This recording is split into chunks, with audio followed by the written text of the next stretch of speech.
Well, summer is the perfect time to enjoy a gorgeous glass of wine. But that glass of wine tastes even better when you know it's sustainable. In fact, top producers around the world are making wines and spirits that are both tasting great and are crafted with real consideration for the environment. Brian Freedman, the author of Crushed, How a Changing Climate is Altering the Way We Drink, is back in studio, and he brought drinks again, which is one of my favorite reasons for having you here, talking about climate change and also enjoying a nice glass of wine.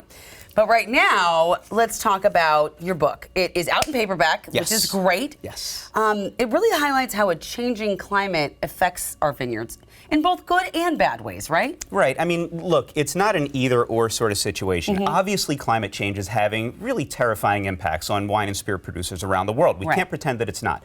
However, more and more of them are using this as an opportunity to pivot, to grow their grapes and grains and sugarcane in increasingly environmentally responsible manners. Okay. And I genuinely believe that these top producers are helping to show us a way forward.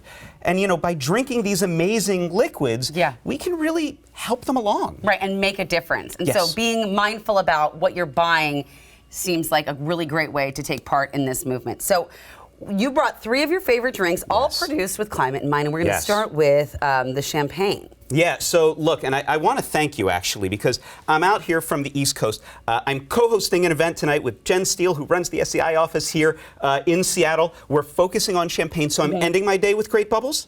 So you're helping me start my day with great bubbles. That's what we do here at New Day. This was worth the flight out. So we're starting off here. This is the Champagne Ayala Brut Measure. Ayala is a wonderful producer, and you know they're working on converting their vineyards to organic. By next year, they're actually going to be energy self-sufficient. Really? Yes. So this is proof that amazing champagne is worth celebrating with, especially when it's good for the environment. So cheers. Cheers to that. Let's try that one. So that's always a good sound, by the way. That's called the champagne hum. That's what it's called? Translated from the French. I'm making that up completely. No, that's okay. We can call it that now. I'd like to... Okay, this is incredible. Yes. I would like to point out that we are not just drinking champagne out of wine glasses because we don't have champagne glasses here at New Day. There's a reason why you say to drink champagne out of a wine glass, like especially when you're tasting, right? Yeah, and look, even if you had champagne flutes, I would want to drink out of this. When I'm tasting for work, and I start tasting for work at about 8:45 in the morning every day. Oh my God. It's a terrible way to make a living. I'm kidding, it's amazing. But I drink my champagne, I drink all of my wines out of all-purpose glasses. Especially with great champagne, it allows the aromas to develop. You can get your nose in there. It allows you to appreciate the nuances more. I love that. All right, talking about nuances, let's try this one. This is Garnacha? Yes, Garnacha. Garnacha. Yes. So this is from Borsal.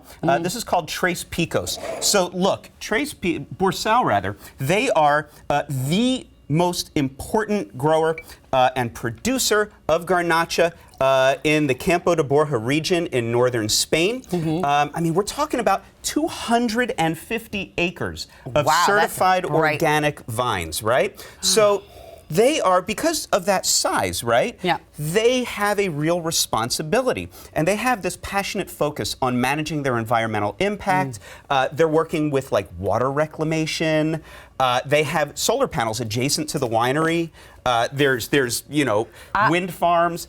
I can raise my glass to that. Right? That is a delicious Garnacha. Is there a better way to start a Wednesday? I mean, no. Actually, what I'm really excited about is what you have for your last cocktail. Yes. You've never brought a liqueur, a spirit before, and you're saying this white rum is sustainable. This is my favorite rum on planet Earth. Okay, so Copali. This is produced in the rainforest of southern Belize. Okay. Okay. It is surrounded. So the Copali Rum Distillery, the Copal Tree Lodge, which is amazing, one of the most beautiful places I've ever been. It's surrounded by over 12,000 acres of rainforest, which provides the most amazing sanctuary for the local flora, fauna. This is actually being produced from organic heirloom sugarcane. And then I saw the back, it's made with canopy water, so the water that falls from the canopy of the trees. Oh, cheers to that. Cheers to that. So we have our Copali White Rum Negroni here. Ooh, I love that. I don't even typically like a Negroni. Yeah. But this rum makes it all right? The deliciousness. The hard part has been not finishing this. Yeah, it's Oh my this gosh. is a sipping beautiful. rum, right? That is this is. I think we could have just sipped right that. I mean, next time I come back, we'll start off with some Kapali sipping rum. That sounds perfect. Deal. Thank you so much for being with Thank us you. and starting our day. I mean, just right, obviously.